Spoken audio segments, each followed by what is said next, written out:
हरे कृष्णा। आप सभी का बहुत स्वागत है आज के हमारे विशेष अध्याय में, भक्ति योग में। जो बहुत सुंदर अध्याय है, डिवोशनल सर्विसेज। ये भक्ति योग का जो हमारा सेकंड सेक्शन चल रहा है, उसका लास्ट चैप्टर है। और बहुत सुंदर तरीके से भगवान हमें विशेष तौर पर यहाँ बताने वाले हैं कि भक्ति का मतलब हमें कैसे, किस प्रकार उपयोग करके अपने आप को भगवान की सेवा में लगा के भगवत प्राप्ति हम कर सकते हैं। भक्ति भक्ति पढ़ रहे हैं हम वैसे तो देखा जाए तो, लेकिन ये कह लीजिए कि ये समराइज कर देगा अभी ना, जितना भी हमने भक्ति पढ़ी है। अध्याय थोड़ा छोटा है, लेकिन गागर में सागर इसे हम भूल सकते हैं। बहुत सुंदर बातें भगवान इसमें हमें बताएंगे, ताकि हम भगवान की सेवा में, भगवान के चरणों में समर्पित हो जाएं, शरणागति ले लें और अपना प्रेम भगवान को दें और भगवान का प्रेम और सानिध्य प्राप्त कर पाए। बहुत सुंदर है। पता है, ये कल्पना भी अगर अगर हम करें ना कि भगवान की भक्ति में हमें उनका प्रेम मिलेगा, ये पता है सोच के भी बहुत सुंदर लगता है। कि अगर एक्चुअली पता है क्या होता है, हमें पता नहीं होता कि भगवान हमें प्रेम कर रहे हैं नहीं कर रहे हैं, लेकिन पता है इसका एक लक्षण होता है। लक्षण क्या होता है? बहुत सुंदर लक्षण ये होता है कि जो भक्त होता है ना भगवान का, वो एक अलग आनंद में रहने लगता है, उसको एक अलग आनंद लगने लगता है। आपको कैसे पता चलेगा कि आप भक्ति में हो? तो आपको आपकी भक्ति एक्सेप्ट हो रही है, भगवान आपसे प्रसन्न है, भगवान का प्रेम आपके पास आ रहा है, वो अनुभूति होती है हमें आनंद से।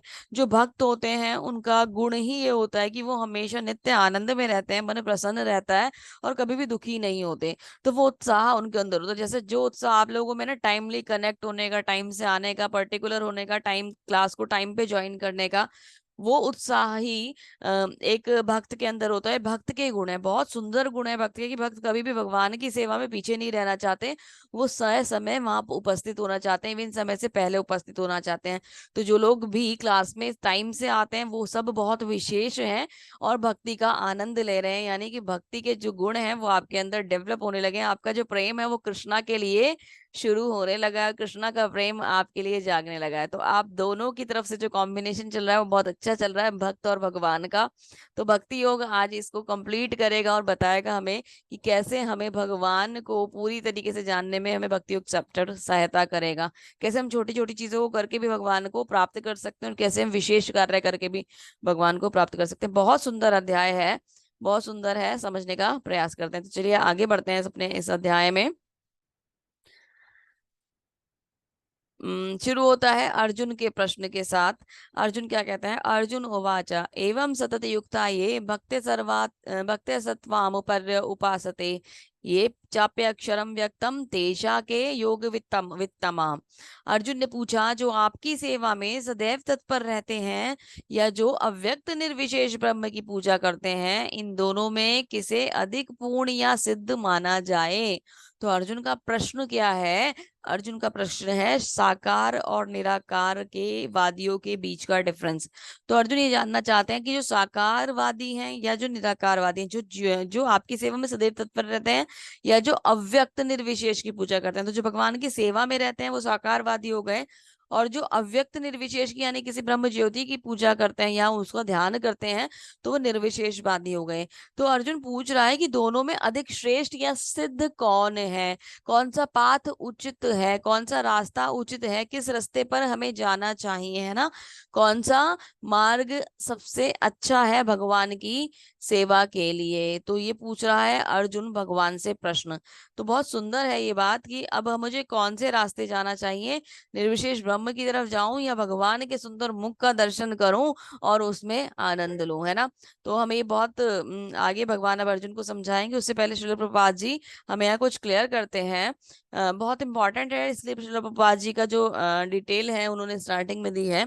सामान्यतः अध्यात्मवादियों को दो दृष्टि में विभाजित किया जा सकता है, निर्विशेषवादी तथा सगुणवादी। तो सगुणवादी भक्त अपनी संपूर्ण शक्ति से परमेश्वर की सेवा करता है।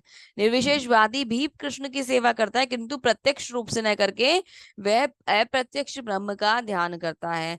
इससे अध्याय में हम देखेंगे कि परम सत्य की अनुभूति की विषय विभिन्न विधियों में भक्ति योग सर्वोत्कृष्ट है।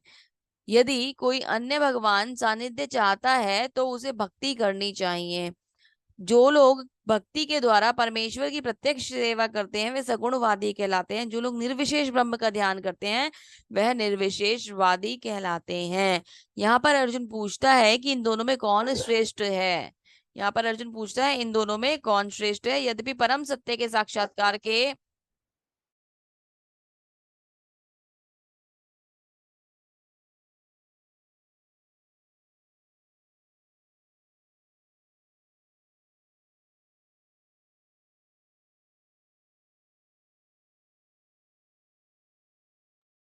हरे कृष्णा, क्षमा कीजिएगा, ये सगुणवादी कहलाते हैं। जो लोग निर्विशेष ब्रह्म का ध्यान करते हैं वे निर्विशेषवादी कहलाते हैं। यहाँ पर अर्जुन पूछता है कि इन दोनों में से कौन श्रेष्ठ है।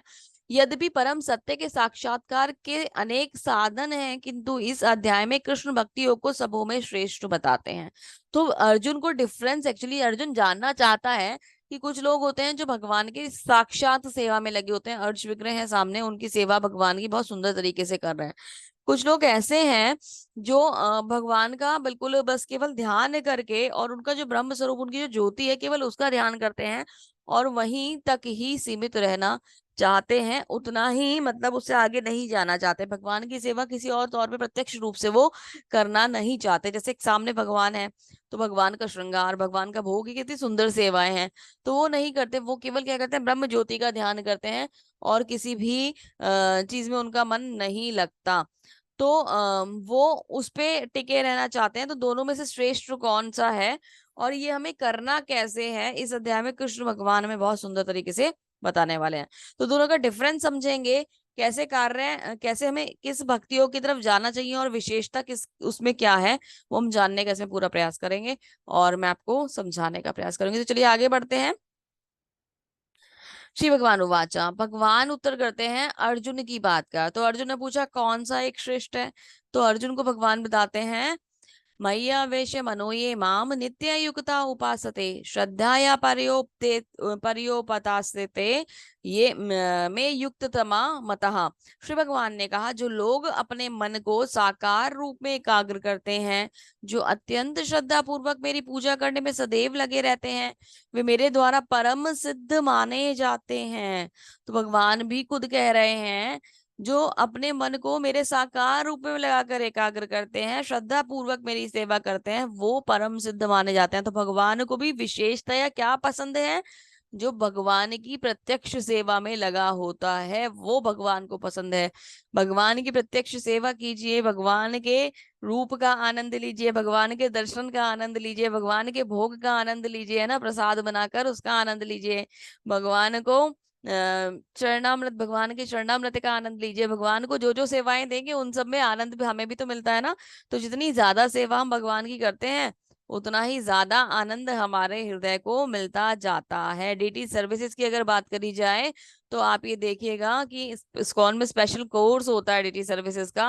और आप ये देखिए कि डीटी सर्विसेज में हम, आप श्रृंगार देखिए, मंदिरों में जाके इतने भव्य श्रृंगार होते हैं, इतने भव्य श्रृंगार होते हैं कि आपका ना मन जो है ना, मतलब आंखें जो है ना, वो भगवान को देखते निहारने से हटने का मन ही नहीं होता। बस ऐसा मन करता है देखते जाओ देखते जाओ देखते जाओ। वो जो आनंद है ना, वो खत्म ही नहीं होता। और कभी कभी तो कोई कोई रूप तो भगवान का इतना सुंदर होता है कि वो जब भी आंखों में जो बस जाती है ना, वो कभी हटती ही नहीं है।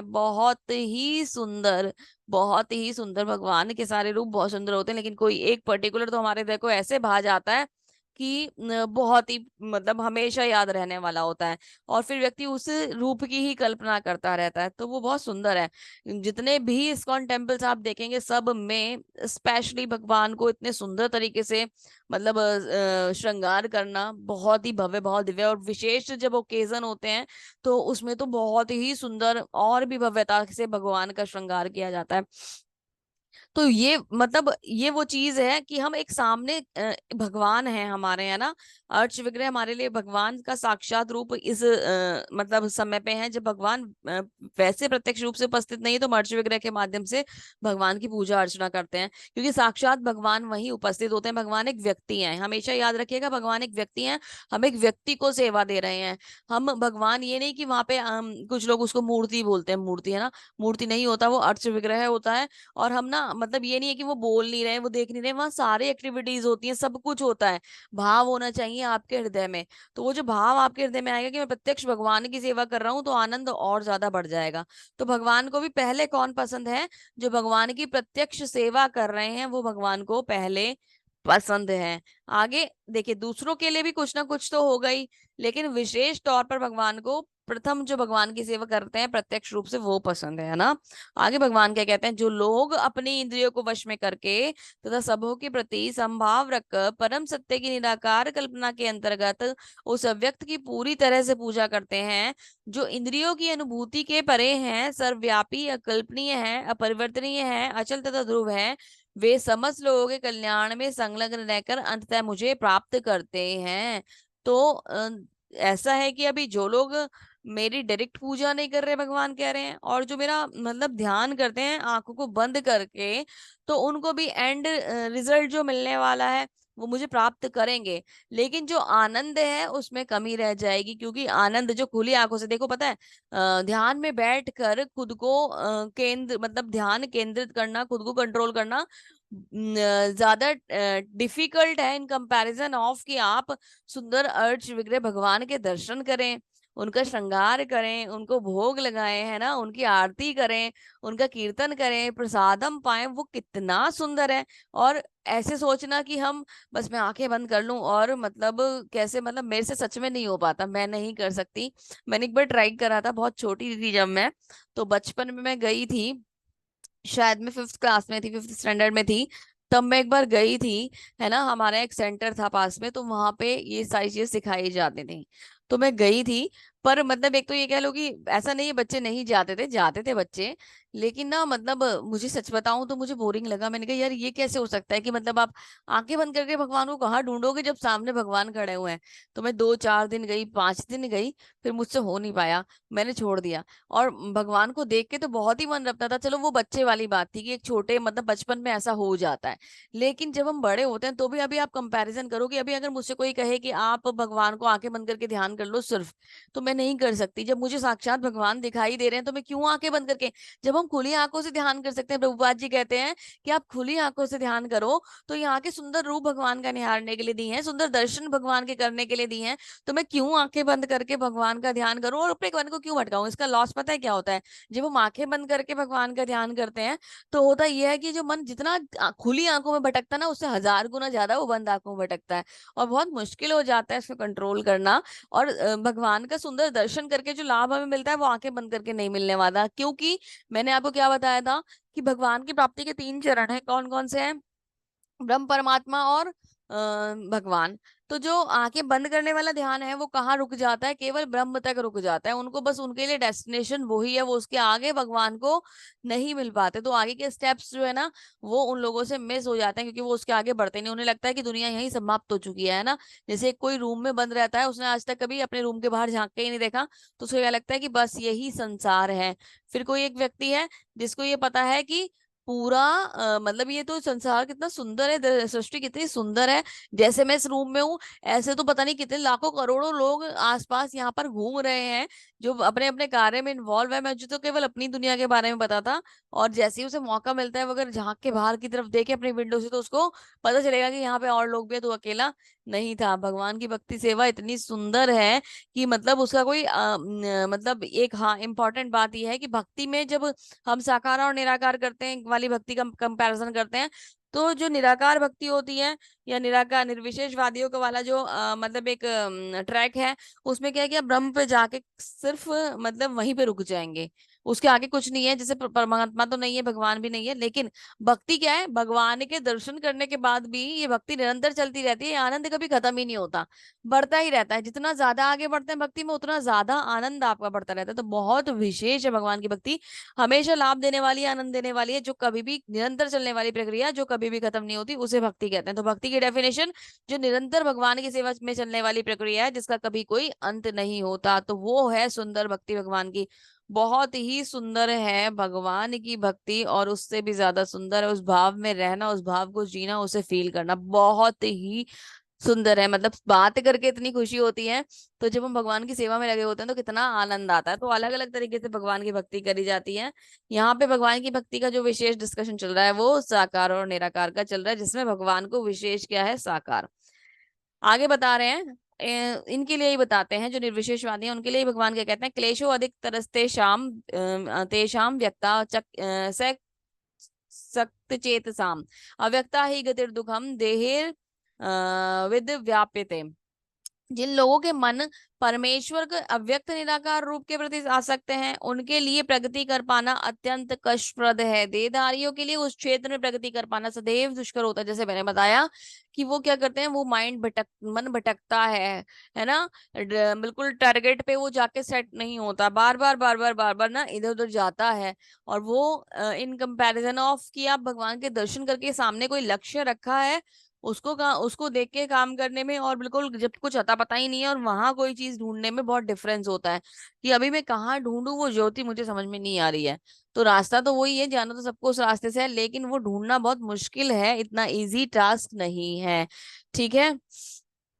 अभी भगवान क्या कहते हैं, ये तो सर्वाणि कर्माणि मय्या सन्न्यस्य मत्परः अन्येव नेव योगेन मध्या माम ध्यायन्त उपासते, ध्यायन्त उपासते तेषाम समुद्रहर्ता मृत्यु संसार सागरात् भवामि च न चिरापार्था मय्या वेशित चेतसाम तो मृत्यु संसार सागरात। जो अपने सारे कार्यों को मुझ में अर्पित करके अविचलित भाव से मेरी भक्ति करते हुए मेरी पूजा करते हैं, अपने चित्त को मुझ पर स्थित करके निरंतर मेरा ध्यान ध्यान करते हैं, हे पार्थ, उनके लिए मैं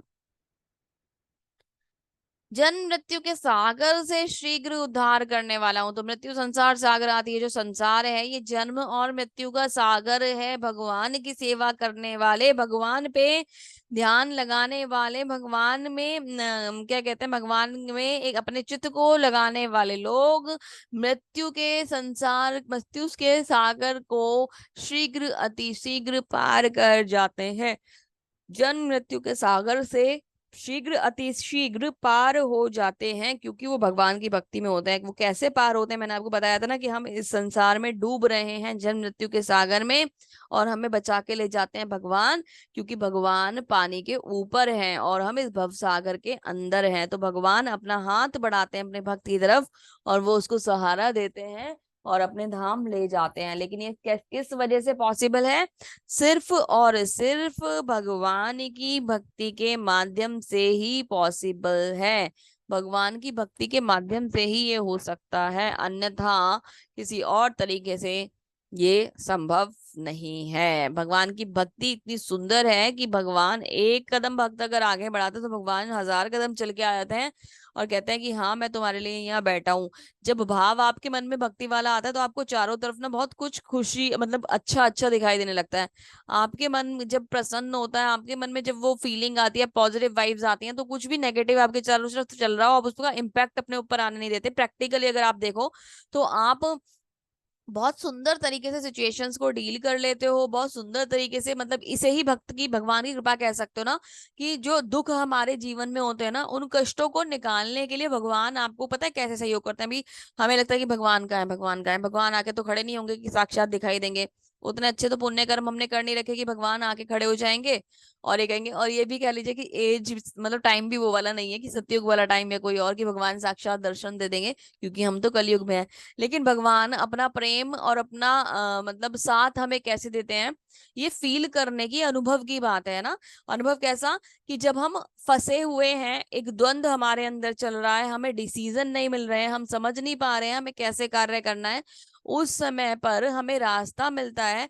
हम उस सिचुएशन से बहुत पॉजिटिवली निकलते हैं, हमारा मन परेशान होते हुए भी परेशान नहीं होता है, कष्ट मतलब सामने दिखाई दे रहा है, टेंशन है, लेकिन उसके लिए सोल्यूशन पे काम करना शुरू कर देता है, बजाय इसके कि वो भटके, परेशान होए, रोए, किसी और के पास जाए, उससे हेल्प मांगे। हम अपने आप से ही अपने आप अपने सॉल्यूशंस ढूंढने शुरू कर देते हैं। वो पॉजिटिव वाइब हमारे अंदर होती है, कोई बात नहीं, कुछ भी गलत हुआ है हम उस सबको सही कर देंगे। वो जो पॉजिटिव वाइब होती है वो भगवान का ही आशीर्वाद है, भगवान का साथ है, भगवान का प्रेम है, जो हम सबको मिल रहा है। और वो मिलता है भगवान की भक्ति करने से। हम में भगवान इतना उत्साह भर देते हैं, हमारे हमारे अंदर भगवान इतना ज्यादा पॉजिटिविटी ला देते हैं कि हम टूटते नहीं हैं, हम ना आगे बढ़ते जाते हैं। हमें पता चल जाता है कि हमारे साथ जो है वो परमेश्वर है, वो परम पिता है, वो हमें कभी भी गिरने नहीं देंगे। वो जो एक फीलिंग आती है ना, मतलब ये बहुत स्ट्रांग फीलिंग है। और मैंने मतलब बहुत सारे लोगों में देखा है, बहुत डिफिकल्टीज के बाद भी ना लाइफ को इतनी पॉजिटिवली वो लोग चला रहे होते हैं, इतना उत्साह उनके अंदर, भगवान की विशेष कृपा के सिवा कुछ और नहीं हो सकता। क्योंकि ये चीजें हम खुद भी फील करते हैं पर्सनली। अगर आप मतलब आप खुद ही इंडिविजुअली खुद को देखोगे तो आप कभी ना कभी आपको ये फीलिंग जरूर आई होगी कि भगवान मेरे साथ है। नहीं आई तो सिर्फ प्रयास कीजिए इसे फील करने का, और भगवान से कहिए भगवान मुझे ये फीलिंग जरूर दीजिए कि आप मेरे साथ हो, ये मैं कैसे फील कर पाऊं, है ना। तो धीरे धीरे आपको आनंद आने लगता है भगवान की भक्ति में। बहुत ही सुंदर है ये। अब भगवान क्या बता रहे हैं, अभी भगवान ने यहाँ बताया कि मेरी भक्ति करो, और मेरी भक्ति के माध्यम से तुम क्या करोगे, इस भव सागर को पार कर जाओगे, मृत्यु के सागर को पार कर जाओगे अगर तुम मेरी भक्ति करोगे तो अभी बात तो सही है कि भक्ति करनी है, अभी भक्ति करनी कैसे है, तो भगवान आगे उपदेश करते हैं। मय्येव मन अध्यास आद्य सत्व मय्ये बुद्धि विनिवेशय निविश्यसि मय्येव अतः उदर्वन संशय। तो मुझ भगवान में अपने चित्त को स्थिर करो और अपनी सारी बुद्धि मुझ में लगाओ, इस प्रकार तुम निसंदेह मुझ में सदैव वास करोगे। तो भगवान कह रहे हैं अपना चित्त मुझ में स्थिर कर दो, मतलब यहाँ कॉन्सेंट्रेट कर दो, सब कुछ मेरी तरफ, मैं कृष्णा मेरी तरफ कॉन्सेंट्रेट करो और अपनी सारी बुद्धि मुझ में लगा दो। निसंदेह मुझ में वास करोगे, तुम मुझ में बुद्धि लगाओगे तो तुम मुझ में ही वास करोगे। बाकी किसी अन्य चीज में बुद्धि लगाओगे तो वहां वास करोगे, फिर मेरी गारंटी नहीं है। फिर मेरे से मत कहना कि भगवान आपने मेरा ख्याल नहीं रखा। ख्याल मैं तब रखूंगा जब तुम मुझे ध्यान करोगे, मेरे अंदर बसने का प्रयास करो, मैं तुम्हारे अंदर आ जाऊंगा, पहले ही बैठा हूं, जग जाऊंगा, बता दूंगा तुम्हें, जगा दूंगा, तुम्हें जगा दूंगा, मैं तो जगा हुआ हूं, तुम्हें जगा दूंगा कि मैं तुम्हारे हृदय में हूँ। ढूंढने की आवश्यकता कहीं इधर उधर नहीं है। अपने हृदय पे हाथ रखना, जब भी मुझे फील करने का मन करे कहना भगवान मुझे आपसे बहुत प्रेम है, मैं तुम्हें वो फीलिंग वो अनुभूति हमेशा दूंगा। तो भगवान कह रहे मेरी अनन्य भक्ति करो। अनन्य भक्ति होती क्या है, निरंतर भगवान का चिंतन, निरंतर चिंतन, हर कार्य में मन जो है वो भगवान में ही लगा रहे। अब इसका मतलब ये नहीं है कि आप अपने ऑफिस गए हैं और आपकी कोई मीटिंग चल रही है और आपके जो सीनियर्स हैं आपसे कुछ पूछते हैं तो आप सिर्फ एक जवाब देते हैं हरे कृष्णा हरे कृष्णा हरे कृष्णा। ऐसा नहीं है, अपने रिस्पॉन्सिबिलिटी को पूरा कीजिए, भगवान का ध्यान करके उस कार्य को शुरू करिए, भगवान को धन्यवाद करके उस कार्य को समाप्त करिए। लेकिन कार्य कर्तव्य को पूरा करना भी हमारा ही कर्तव्य है ना। तो भगवान की ही सेवा वो कहलाई जाती है। तो अनन्य भक्ति मतलब भगवान के ध्यान से काम शुरू होता है और भगवान के ध्यान पे खत्म होता है, सारे कार्य भगवान को समर्पित करते हुए होते हैं, वो अनन्य भक्ति होती है, भगवान की अनन्य भक्ति होती है। तो 24 घंटे, अगर 24 घंटे का समय है हमारे पास दिन और रात में, तो आप अब आप कहेंगे माता जी नींद में चिंतन कैसे होगा, तो जब आप प्रणाम करके भगवान को सोएंगे ना और उठ के सबसे पहले भगवान को प्रणाम करेंगे तो बीच का जो गैप है वो भगवान के एज्यूम्ड है कि आपने भगवान को ध्यान करते हुए ही बिताया है ना। तो भगवान ही ध्यान में आपके रहेंगे जब भगवान को ध्यान करते हुए सोएंगे। तो निरंतर चिंतन और अनन्य भक्ति इसे कहते हैं। और भगवान कहते हैं अनन्य भक्ति कर लो। अब आप कहते हो नहीं माता जी ये थोड़ी टफ है, अनन्य भक्ति हमसे नहीं होगी। तो भगवान कहते हैं चलो ठीक है, अगर तुमसे अनन्य भक्ति नहीं होगी तो एक काम करो, पहले पहले अनन्य भक्ति को और सुन लो। अतचित समाधातुम शाक्योसी मय्य स्थिरम अभ्यास योगेन ततो मिच्छामि इच्छामतु धनंजय। हे अर्जुन, हे धनंजय, यदि तुम अपने चित्त को अविचल भाव से मुझ पर स्थित नहीं कर सकते तो तुम भक्ति योग के विधि विधानों का पालन करो और इस प्रकार तुम मुझे प्राप्त करने की चाह उत्पन्न करोगे। तो कहते हैं भगवान ये कहते हैं कि चलो अभी अनन्य भक्ति नहीं हो रही, चलो मैं तुम्हें थोड़ा सा डिस्काउंट दे देता हूँ भक्ति में, है ना, प्रिविलेज दे देता हूँ, थोड़ा सा रिलैक्स दे देता हूँ। तुम एक काम करो, तुम साधना भक्ति पे आ जाओ। अभी अनन्य भक्ति तो थोड़ा हायर वाला हो गया ना पॉइंट, कि 24 घंटे चिंतन कौन, मतलब अभी प्रभु माता जी हमें आता ही नहीं है, कैसे करेंगे। तो भगवान कहते हैं चलो साधना भक्ति कर लो। मैंने साधना भक्ति का तो ट्रैक तुम्हें दे दिया ना, नवधा भक्ति वाला, श्रवणम कीर्तनम स्मरणम वंदनम अर्चनम पाद सेवनम, है ना। तो ये वाले ट्रैक को फॉलो करो और तुम साधना भक्ति में आ जाओ। कोई एक साधन उठा लो, उसके द्वारा मेरी भक्ति करो, कीर्तन करने लग जाओ, मेरा ध्यान मेरा क्या कहते हैं चिंतन करने स्मरण करने लग जाओ, जप करने लग जाओ मेरा, है ना। तो कोई भी एक माध्यम ले लो, श्रवण कर लो, श्रवण तो सबसे सुंदर है, सबसे फर्स्ट श्रवण दिया है। श्रवण इतना सुंदर है कि श्रवण में ही अपने आप आपको इस भव सागर से पार लगा देगा। अच्छे अच्छे जो हमारे मतलब क्या कहते हैं जैसे श्रीला प्रभुपाद, उनको सुनना, गुरु महाराज को सुनना, इनको जब हम सुनते हैं ना तो वो पॉजिटिविटी वो वाइब्स हमारे अंदर आती हैं और भगवान की सेवा में करनी कैसे वो सब हमें पता चलता है। और अच्छे वैष्णवों का संग करते हैं, जब हम वैष्णवों का संग करते हैं उनको सुनते हैं तो उनके जो पवित्र मतलब एक पॉजिटिविटी है, उनकी जो पवित्रता है वो धीरे धीरे हमें भी पवित्र कर देती है, हमारे हृदय को भी शुद्ध कर देती है। तो साधना भक्ति में चले जाओ, भगवान कहते हैं कि कोई बात नहीं, अनन्य नहीं कर सकते साधना भक्ति पे आ जाओ, यानी कि कोई ना कोई एक स्टेप ले लो, उसको फॉलो करते जाओ और मेरी भक्ति करते जाओ। आप कहते हो कि प्रभु ये भी अभी ना हो पाएगा, तो भगवान कह रहे हैं अच्छा ये भी नहीं होगा, तो अब एक काम करो, अभ्यास अपस्य समर्थो असि मत कर्मो परमो भवा, मत कर्म परमो भवा, मदर्थमपि कर्माणि कुर्वन्न सिद्धि व्याप्यसी। यदि तुम भक्ति योग के विधि विधानों का भी अभ्यास नहीं कर सकते तो मेरे लिए कर्म करने का प्रयत्न करो। भगवान कह रहे कोई बात नहीं, अभी डिस्काउंट तुम्हें और थोड़ा सा दे देता हूँ, तुम्हें और थोड़ा सा रिलैक्स दे देता हूँ। तुम एक काम करो, अभी श्रवणम कीर्तनम अगर अभी पूरा तरीके से नहीं हो पा रहा है, सब कुछ पूरी तरीके से इन्वॉल्व नहीं, तो कर्म कर लो मेरे लिए, है ना। क्योंकि मेरे लिए कर्म करने से तुम पूर्ण सिद्ध अवस्था को प्राप्त करोगे। जैसे मेरे मंदिर की सेवा कर लो, अभी ज्यादा कुछ नहीं कर पा रहे ना, मंदिर में आ जाओ, थोड़ा सा हेल्प करो, जो डिवोटीज हैं उनको हेल्प कर लो, जो जो भक्ति की सेवा के कार्य है वो आपको देते हैं, कहीं कुछ प्रचार करना है, कहीं कोई और कोई सर्विस में आपको इन्वॉल्व करते हैं, तो आप वहां जाओ और सर्विस में इन्वॉल्व हो जाओ, निष्काम कर्म योग कर लो, मेरे लिए सेवा कर लो, है ना। वो डायरेक्टली नहीं कर सकते, मतलब क्या कहते हैं, अगर आप वैसे नहीं जा सकते, साधना भक्ति के माध्यम से नहीं जा सकते, तो मेरे लिए कर्म करो, जो भी कार्य करो मुझे समर्पित करते हुए करो, चाहे मंदिर में जाके करो चाहे मंदिर के बाहर करो, मुझे समर्पित करते हुए हर कार्य को करो, तो वो निष्काम कर्म योग हो जाएगा, जिसमें वो सारा जो फल है वो मुझे समर्पित होगा, कार्य मुझसे समर्पित हो, मुझसे रिलेटेड होगा, तो वो क्या होगा, मेरी मतलब प्योर भक्ति होगी। तो आप वो कर लो। आप क्या कहते हो कि, और भगवान के कहते हैं यद करोषि यदिनाशी यज्जु होशी ददाति ददासी यत यत तपस्यसि कौन्तेय तत्कर्षु मदर्पणम। हे कुंती पुत्र, जो तुम कुछ करते हो, जो कुछ खाते हो, जो भी कुछ करते हो, अर्पित करते हो, दान देते हो, जो भी कुछ तपस्या करते हो, मुझे अर्पित करते हुए करो। तो भगवान की सेवा के कार्य कैसे, निष्काम कार्य कैसे होते हैं, सब कुछ भगवान को देकर समर्पित करके करना, जैसे कि भगवान को भोग लगाना तो प्रसाद खाना, है ना, कोई दान देना, भगवान की सेवा के लिए कार्य करना, तपस्या करना, है ना, किसी को अगर आप हेल्प करते हो तो उसका फल जो है वो भगवान के चरणों में समर्पित कर देना, अपना कर्तव्य, जो आपकी जॉब है उसको आप पूरा करते हो, जैसे आप एक टीचर हो तो आप टीचिंग करते हो, तो आपको क्या करना है, सुबह आपको जब अपनी क्लास स्टार्ट करनी है तो भगवान का ध्यान करके क्लास स्टार्ट करो, बोलो कि भगवान मुझे शक्ति दीजिए ताकि मैं इन सबको बहुत अच्छे से अपना कर्तव्य पूरी तरीके से निभा पाऊं, और इनको भी इनके पथ पे पूरा सही एक रास्ता दिखा पाऊं, वो फीलिंग के संग, वो एक अच्छी फीलिंग, वो एक अच्छी भावना, एक अच्छा उद्देश्य है कि मेरी जो जॉब है वो पूरी ईमानदारी पूरी निष्ठा से मुझे करनी है, मुझे भगवान की सेवा में समर्पित करनी है, जो इससे मुझे रिजल्ट मिलने वाला है वो भी ये सब बच्चे भी तैयार हो के भगवान की मतलब अच्छी सेवा में जाएं। यानी कि ऐसा नहीं है कि भगवान, बच्चा अगर 10th क्लास का स्टूडेंट है तो एग्जाम क्लियर ना करे, लेकिन एक अच्छी भावना के साथ करे, ये अच्छा नागरिक बने, उसके लिए मुझे क्या कहते हैं, उसको पूरी तरीके से रेडी करना है। साथ में मुझे क्या करना है, जो मुझे सैलरी मिलने वाली है उससे भी मैं भगवान की भक्ति सेवा में प्रयोग करने का मतलब क्या कहते हैं प्रयास करूं, अपने जो जरूरतें हैं उन्हें पूरा तो करना ही है। देखो ऐसा तो है नहीं कि खाना तो हमें भी खाना है, तो वो तो करूं ही, लेकिन फिर भी भगवान की भक्ति सेवा में अधिक से अधिक लगाने का प्रयास करूं।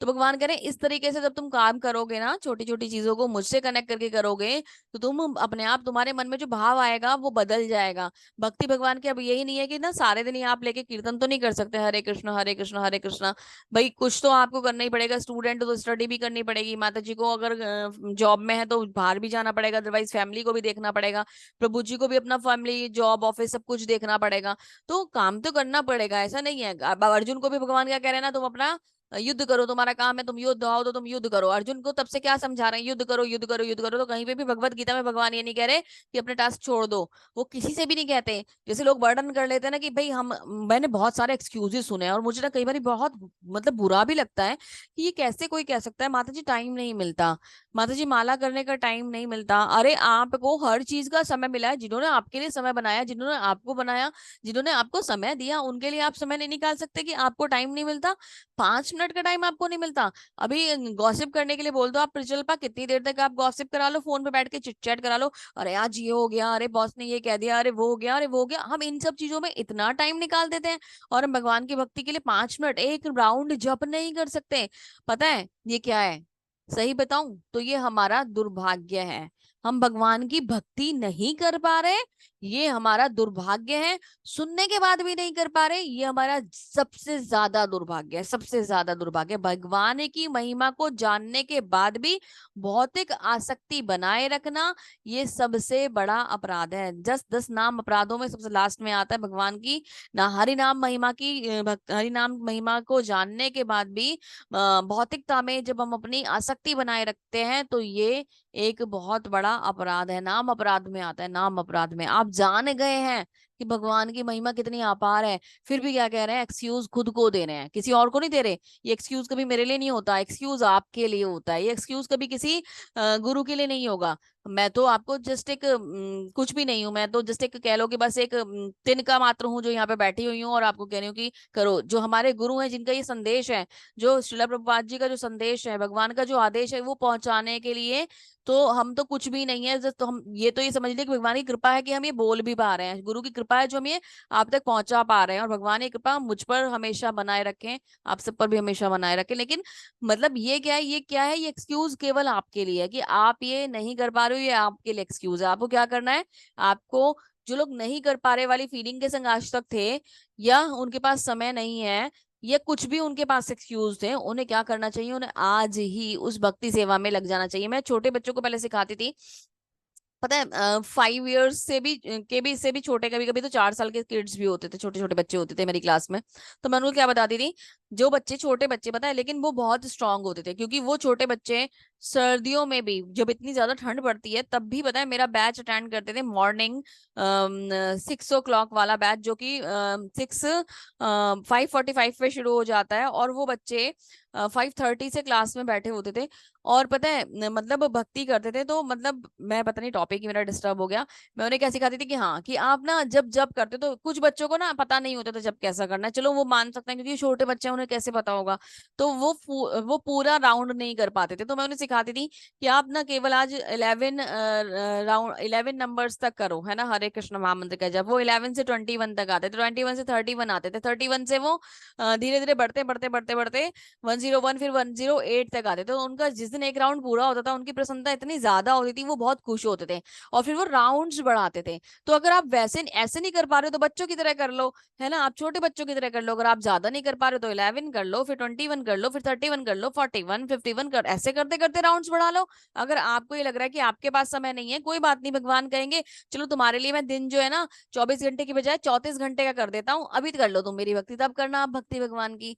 तो आपको वो 5 मिनट निकालने ही होंगे। आप 5 मिनट सोने से पहले निकाल लो, अगर सारे दिन में नहीं निकाल पा रहे हो तो सोने से जस्ट पहले कर लो, है ना, एक राउंड कर लो 5 मिनट का। बहुत आवश्यक है, बहुत सुंदर है, ये समय आज मिला है, कल हमारे पास होगा नहीं होगा हम नहीं जानते, कल हम देखेंगे भी या नहीं देखेंगे हम नहीं जानते। लेकिन भक्ति अगर आज शुरू कर ली तो कल भगवान भक्ति को बढ़ाने के लिए हमें जरूर कोई ना कोई रास्ता देंगे, ये गारंटी है। तो आपके द्वारा लिया हुआ एक भगवान का नाम जो आप बिना किसी भाव से भी लेंगे, उसका जो पुण्य फल है वो इतना ज्यादा होता है कि भगवान कोई भी चीज ना अपने ऊपर रखते नहीं है, वो आपको वापस करते हैं। तो वो आपकी भक्ति को बढ़ाकर और सुंदर तरीके से बढ़ाकर वो आपको वापस देंगे। तो हमें क्या करना है, पूरे जोश के साथ भगवान की भक्ति में लगना है। टॉपिक थोड़ा सा लंबा हो गया है, कभी कभी मेरा लेक्चर थोड़ा ज्यादा हो जाता है, माइंड मत कीजिएगा, लेकिन आवश्यक हो जाता है बताना कि क्या जरूरी है हमारे लिए। तो भगवान कह रहे हैं कि निष्काम भक्ति कर लो। आप कहते हो नहीं हो पा रहा प्रभु जी, भगवान जी नहीं हो पा रहा, माता जी नहीं हो पा रहा, कैसे करूं, नहीं हो पा रहा। तो भगवान कहते हैं उफो, अब तुमसे ये भी नहीं हो पा रहा। देखो एक और एग्जाम्पल बताते हैं भगवान कैसे होना चाहिए। भगवान कहते हैं निष्काम नहीं हो रहा, तब एक काम करो, तुम सकाम पे आ जाओ। कैसे सकाम पे आ जाओ, भगवान कहते हैं अगर हालांकि आप इस चेतना में काम करने में असमर्थ हैं, एक सेकंड,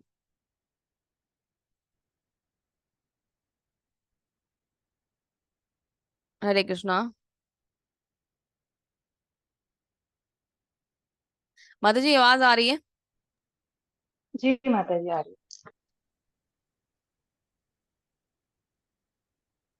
आ रही है माता जी। ओके माता जी, हरे कृष्णा। तो भगवान क्या कह रहे हैं, अगर हालांकि आप इस चेतना में काम करने में असमर्थ हैं तो आप अपने काम में सभी परिणामों को त्याग दें और कोशिश करें कि आत्मस्थित होने की कोशिश करें। तो भगवान क्या कह रहे हैं कि देखो अभी तुमसे निष्काम नहीं हो रहा ना, तो तुम एक काम करो कि तुम अब सकाम कर्म कर लो। सकाम कर्म मतलब मेरे भक्ति सेवा वाले कार्य, लाभ की इच्छा से जो कार्य होते हैं वो कार्य कर लो, लेकिन उनके फल को भी त्यागने की कोशिश करो।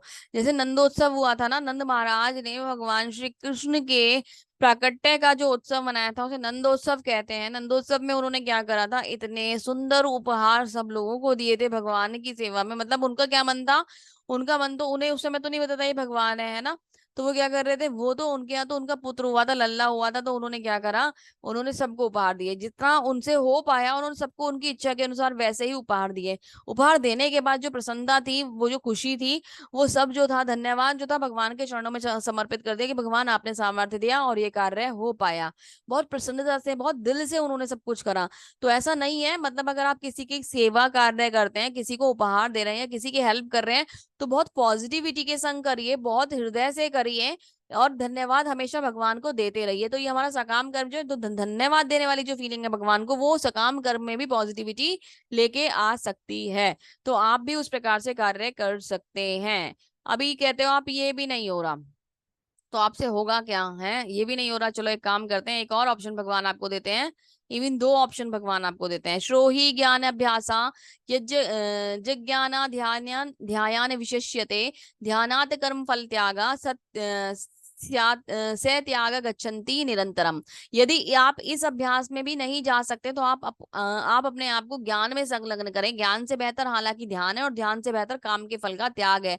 इस तरह से त्याग से मन को शांति मिलती है। तो आप भगवान क्या कह रहे हैं कि अभी देखो, मैंने बता दिया ज्ञान विशेष है ना। तो आपने कहा, भगवान ने कहा सकाम कर्म करो, निष्काम कर्म करो, आपने कहा नहीं होता। भगवान ने कहा सकाम कर्म कर लो, आपने कहा नहीं होता। तो भगवान ने कहा कि चलो कोई बात नहीं, अभी तुमसे ये भी नहीं हो रहा, तो तुम ज्ञान अर्जित कर लो, वेद अध्ययन कर लो, भगवत गीता पढ़ लो, मेरा ज्ञान मेरे बारे में ज्ञान ले लो, है ना। ज्ञान लोगे तो मन जो है वो धीरे धीरे धीरे भक्ति में लग जाएगा। लेकिन भगवान कह रहे हैं ज्ञान से सुंदर ध्यान है ना। अभी हम जो सकाम निर्विशेष और साक्षात इसकी साकार की बात कर रहे थे, तो वो वाला वही ध्यान में भगवान कह रहे हैं कि उससे सुंदर ध्यान है।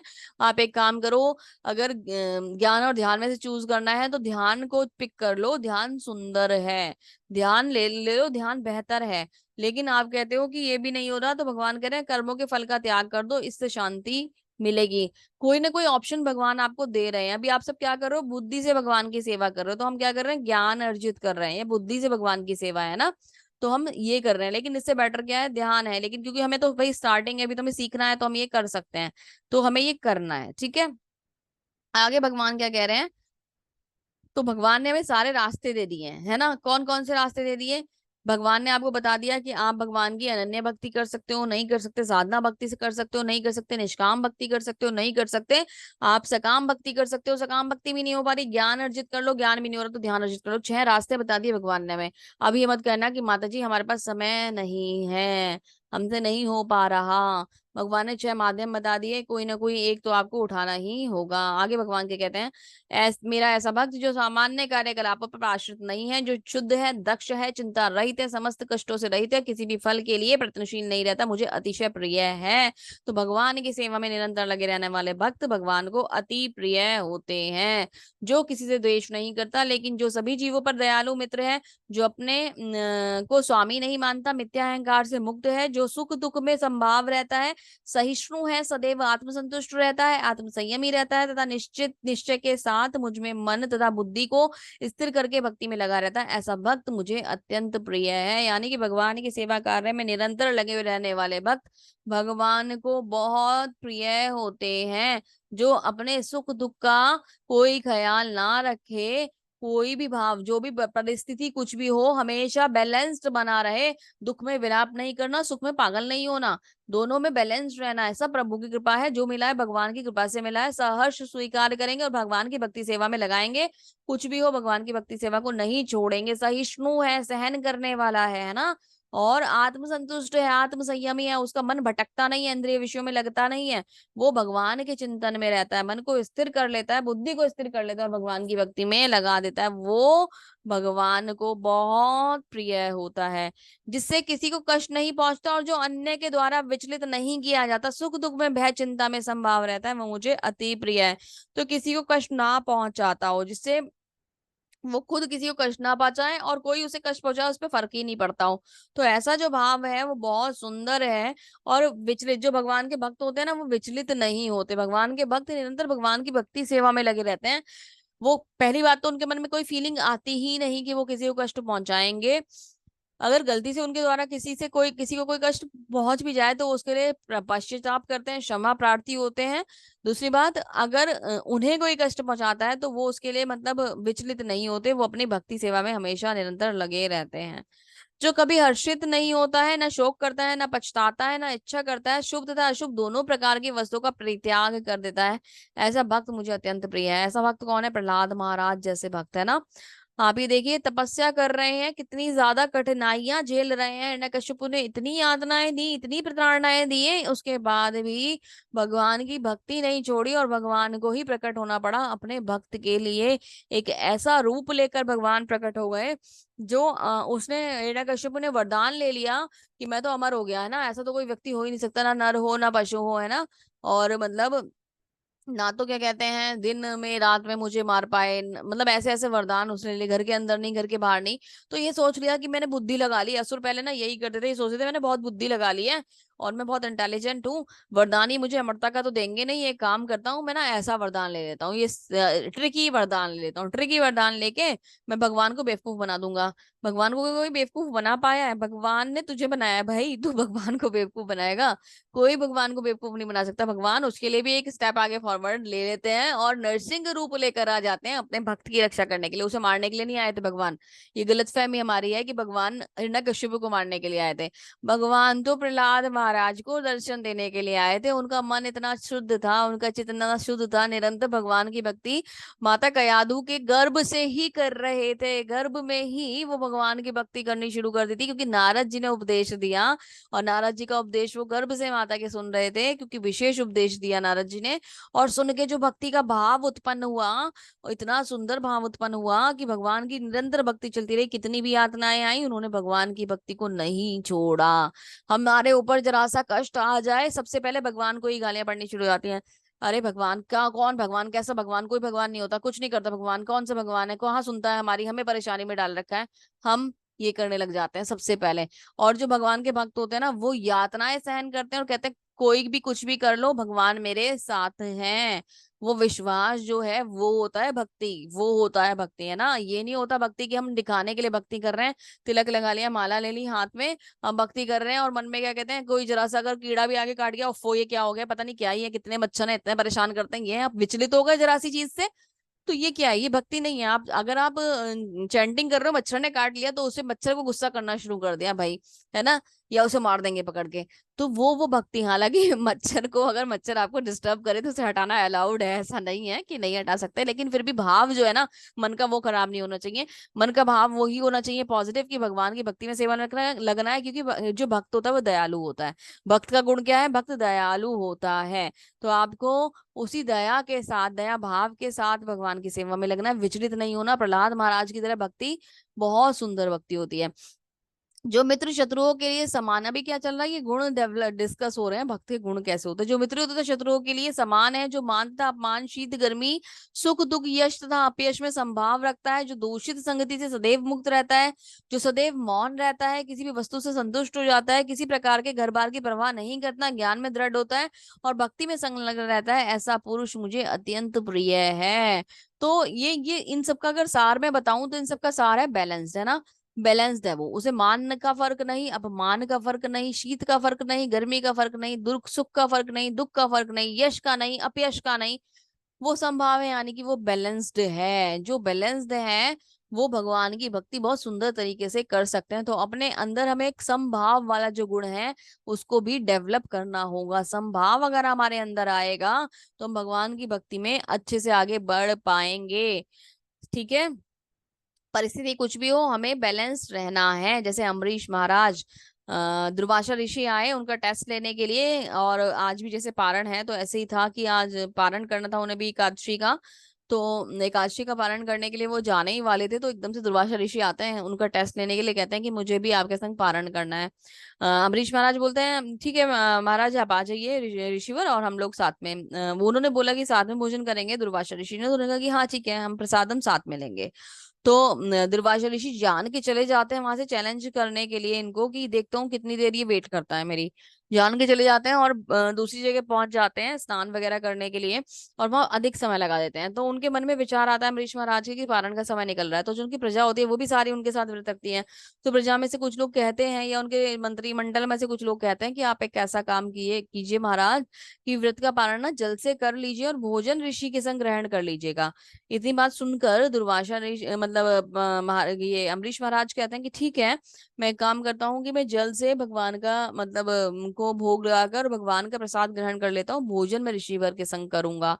जैसे ही वो जल उठाते हैं व्रत का पारण करने के लिए, तुरंत दुर्वासा ऋषि आ जाते हैं और उनको श्राप देने के लिए तैयार हो जाते हैं कि तुमने मेरा अपमान कर दिया। मैं तुम्हें बाल सर का बाल तोड़ते हैं और उससे एक राक्षस उत्पन्न करते हैं, और वो उन्हें भस्म करने के लिए तैयार हो जाता है, तत्पर हो जाता है, श्राप भी देने वाले होते हैं और वो उन्हें मारने भी वाले होते हैं। जैसे ही वो उन्हें मारने वाले होते हैं, वैसे ही वो राक्षस जो मारने वाले होते हैं, वैसे ही भगवान का सुदर्शन चक्र आता है और वो दोनों के पीछे भागना शुरू कर देता है। वो राक्षस भस्म हो जाता है और वो दुर्वासा ऋषि के पीछे भागता रहता है, दुर्वासा ऋषि आगे आगे, और वो जो भगवान का सुदर्शन चक्र पीछे पीछे, दुर्वासा ऋषि आगे आगे भागता भागता भागता भागता वो कहाँ पहुंच जाता है, ब्रह्मा जी के पास पहुंच जाते हैं। ब्रह्मा जी कहते हैं कोई मेरे शिव जी के पास पहुंचता है। शिव जी कहते हैं कोई मेरे हाथ की बात नहीं है, आप एक नहीं, पहले ब्रह्मा जी के पास ही जाते हैं। तो ब्रह्मा जी कहते हैं भाई मैं नहीं कुछ कर सकता, तुम एक काम करो शिव जी के पास चले जाओ। फिर शिव जी के पास जाते हैं, कहते हैं कि भाई ये सुदर्शन चक्र को उससे प्लीज प्लीज मुझे बचा लो। शिव जी कहते हैं कि नहीं नहीं, देखो ये मेरा मेरा टास्क नहीं है, ये तो भगवान का चक्र है, इससे कौन किसी को बचा पाया है। तुम जाओ, जाना है तो शरणागति लो भगवान श्री कृष्ण की। वो भगवान के पास जाते हैं, भगवान कहते हैं कि भाई देखो बात ऐसी है, चक्र तो मेरा है, लेकिन ये छूटा किसके लिए है, मेरे भक्त के लिए छूटा है, तो अब इसमें मेरा कंट्रोल नहीं रहा। अगर मेरा भक्त चाहेगा तो ही ये वापस आ पाएगा, वरना तुम्हारे पास तो टास्क ही केवल एक सबको श्राप देने का है, और मैं ये से वापस नहीं ले सकता। तुम मेरे भक्त को श्राप कैसे दे सकते हो, तुम मेरे भक्त को श्राप दोगे तो रिजल्ट यही होगा। तो भक्त की भक्ति को टेस्ट करने के लिए तुम हो कौन भाई, कैसे चले गए तुम वहां पे। भगवान उनको डांट देते हैं, तो वो भागते रहते हैं, कहते हैं कि अगर क्षमा क्षमा मांगनी है तो जाकर मेरे भक्त से मांगो, वो चाहेगा तो सुदर्शन चक्र वापस होगा।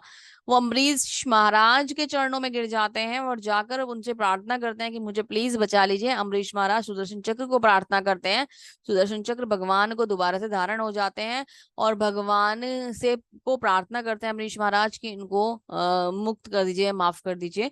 तो वो ऐसे करके ये स्टोरी समाप्त होती है। तो आप ये देखिए कि अपने भक्त की रक्षा करने के लिए भगवान सुदर्शन चक्र छोड़ देते हैं। तो कभी भी ना इस बात से डरने की आवश्यकता नहीं है कि हम परेशानी में, हम कष्ट में, हम अकेले हैं। भगवान अपने भक्तों की रक्षा हर प्रकार करते हैं। जब वो इतने बड़े दुर्वासा ऋषि को सुदर्शन चक्र छोड़ सकते हैं, तो भगवान मतलब ये छोटी मोटी चीजें तो ऐसे ही खत्म कर सकते हैं हमारी लाइफ की। तो टेंशन नहीं लेनी है, भगवान की भक्ति में लगना है और ये सारे गुणों को अपने अंदर धारण करना है। ये तू धर्मार्थ अमृतम इदम यथोक्तम पर्य उपासते श्रद्धा मत परमा मत भक्तास्ते तीव में प्रिया।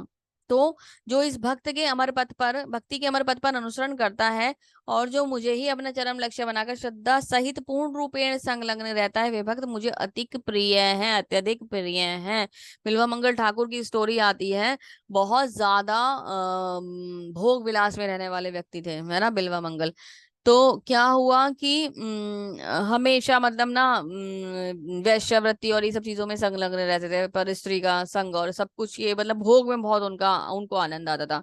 एक बारी क्या हुआ कि वो नित्य ही एक महिला के पास जाते थे, तो एक रात को वो वहां पहुंचे नहीं, तो बहुत आंधी तूफान आ रहा था, बहुत घनघोर वर्षा हो रही थी, सब जगह जल ही जल था, बिजली चमक रही थी, बहुत परेशानी हो रही थी।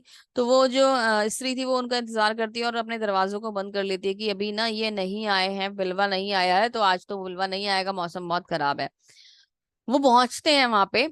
कैसे पहुंचते हैं, थोड़ी देर बाद ही आवाज आती है, नॉक होता है, तो दरवाजा खुलते हैं, तो कहते हैं अरे तुम यहाँ कैसे आ गए बिलवा। तो वो कहते हैं कि देखो मेरी ना माँ का की मृत्यु हो गई थी, मैंने उसका अंतिम संस्कार करा बहुत जल्दी जल्दी, माँ का अंतिम संस्कार करा। वो अंतिम संस्कार को जल्दी जल्दी करके और मैं भागा भागा तुम्हारे पास आया, बारिश आने लगी, मैं बारिश में भीग गया, पूरा पानी चारों तरफ भर गया, मैंने वो तैर तैर के उसे पार करा।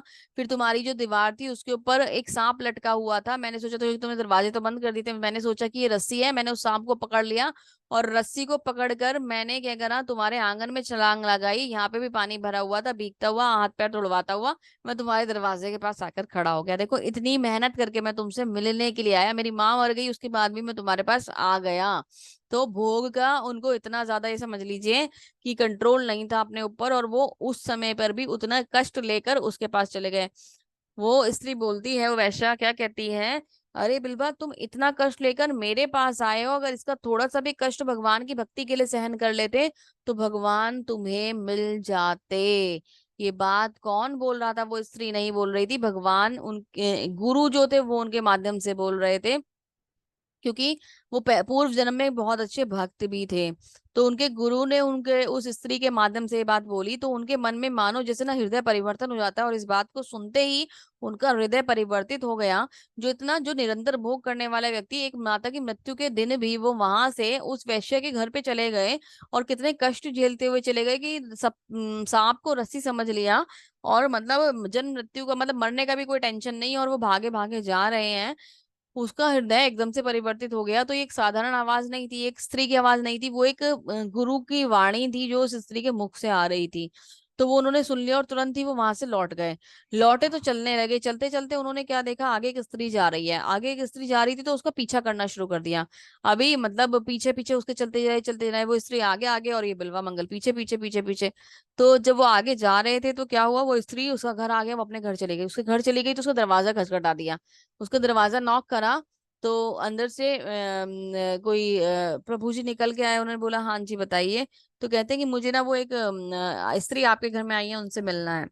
तो वो बड़ा अजीब सा उन्हें लगा कि भाई इतनी रात को मेरी पत्नी है, उससे कौन मिलना चाहता है, फिर भी उन्होंने बुलाया कि हाँ बुलाइए, ये आपसे मिलना चाहते हैं। साथ में वो वहीं पे थे खड़े हुए। तो उन्होंने बोला, मतलब अब आप देखिएगा भाव, उन्होंने बोला, माता, हे माता, आपके बालों में जो पिन लगी है ना, ये मुझे दे दो। तो उन्होंने ना उनके बालों से जो पिन थी, हेयर पिन जो थी, वो निकलवा ली। उन्होंने मतलब बहुत अजीब लगा। मतलब पहले तो देखिए कि भाव जो वो वैश्य के यहाँ जाते थे उनका भाव ही तुरंत बदल गया। स्त्री का पीछा तो कर रहे थे, लेकिन किस लिए कर रहे थे, वो हेयर पिन मांगने के लिए कर रहे थे। तो कहते माता ये मुझे पिन दे दीजिए। उन्होंने निकाल के दे दिया हेयर पिन, उन्होंने अपनी आंखों में तुरंत मार लिया। कहते क्या करना चाहते हो? मैं इन आंखों को फोड़ना चाहता हूँ, क्योंकि ये आंखें ही नहीं होंगी तो ये भटकेंगी ही नहीं, और मैं भगवान की सेवा में लग जाऊंगा। और उसके बाद जो अनन्य भक्ति उन्होंने भगवान की करी, बहुत ही सुंदर भक्ति करी। तो ये एक मतलब कहीं ना कहीं एक गुण होता है भक्त का, कि मतलब जब उसके अंदर वो जागृत होता है ना, गुरु हमें हमेशा मार्ग दिखाते हैं। अगर हमने पूर्व जन्म में कोई भक्ति करी है तो वो कभी निष्फल नहीं जाती, किसी ना किसी माध्यम से, आप कितने भोग में हो, कितने भी किसी भी तरीके के लाइफ स्टाइल को जी रहे हो, वो भक्ति आपको हमेशा प्रकट होती है। और छोटी से छोटी भक्ति अगर आपके मन में आती है तो रास्ता बड़ा बना देती है, और फिर आप भगवान की भक्ति में लग सकते हैं। तो छोटा सा भी अगर आप उसमें प्रयास आपने कभी भी करा होगा, पूर्व जन्म में करा होगा, या अभी कर रहे हैं, तो आगे आने वाले जन्मों में कहीं ना कहीं इस भक्ति का लाभ हमें अवश्य मिलता है। तो भगवान की भक्ति कभी व्यर्थ नहीं जाती। इसी के साथ इस अध्याय को समाप्त करेंगे श्रील प्रभुपाद जी के संदेश के साथ। इस अध्याय में परम सत्य की ओर सत्य की जो निराकार धारणा वर्णित है, उसकी संस्तुति उस समय तक के लिए की गई है जब तक मनुष्य आत्म साक्षात्कार के लिए अपने आप को समर्पित नहीं कर देता। दूसरे शब्दों में, जब तक उसे शुद्ध भक्त की संगति करने का अवसर नहीं प्राप्त होता, तभी तक निराकार की धारणा लाभप्रद हो सकती है। परम सत्य की निराकार धारणा में मनुष्य कर्म फल के बिना कर्म करता है, आत्मा तथा पदार्थ का ज्ञान प्राप्त होने के लिए ध्यान करता है। तभी तक आवश्यक है जब तक शुद्ध भक्ति की संगति प्राप्त ना हो।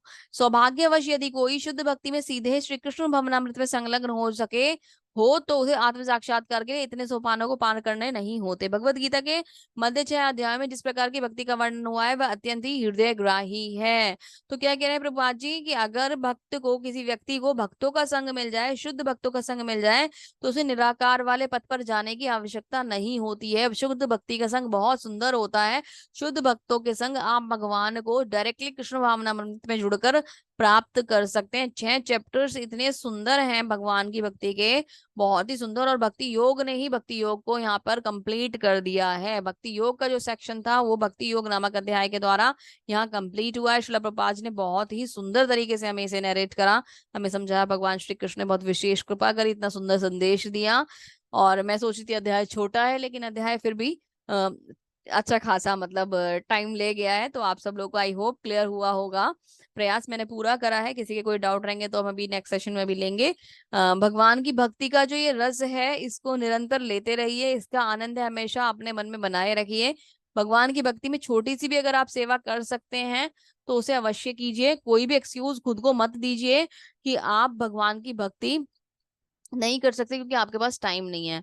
जिस समय भी मन में भाव आए कि आपके पास टाइम नहीं है, जिस समय भी मन में भाव आए कि आप बीमार हैं, आज थोड़ा थका हुआ फील कर रहे हैं, आज मूड ठीक नहीं है, जब भी कोई ये वाले नेगेटिव वाले भाव आपके अंदर आए तो ये ख्याल जरूर अपने मन में रख के आना कि तुम एक्सक्यूज जिसे दे रहे हो ना, वो ही तुम्हारे होने का कारण है। तुम अगर इस शरीर में आज हो तो वो शरीर भी उन्होंने ही तुम्हें दिया है, ये भावना भी उन्होंने तुम्हें दी है, और मुक्ति भी वही तुम्हें देंगे। तो कभी भी मन में विचार आए कि नहीं आज मैं पूजा करने का मेरा मन नहीं है, फास्ट रखने का आज मेरा मन नहीं है, तो ये विचार करना कि वो तुम्हारा इंतजार कर रहे हैं, है ना। और वो मतलब भगवान जो सबके लिए मतलब हमारे इंतजार में, पता है, जब आप कभी जैसे जैसे आपने चैंटिंग ले लिया, जैसे आप भगवत गीता पढ़ते हो या सुनते हो, या आप किसी को कोई भजन करते हो, कोई कीर्तन करते हो, तो जो आपका नियम होता है ना, वो नियम पे आप वहां मौजूद हो या ना हो, आपके समय पे या उस नियम पे भगवान जरूर आपका इंतजार करते हैं। आप पूरे दिन ना मतलब जैसे आपको चैंटिंग करनी है, तो आपको चैंटिंग करनी थी, 16 माला जप करने थे, आपके आज 16 माला जप अभी तक नहीं हुआ, भगवान वेट करते हैं कि ये आएगा, ये अभी चैंटिंग करेगा।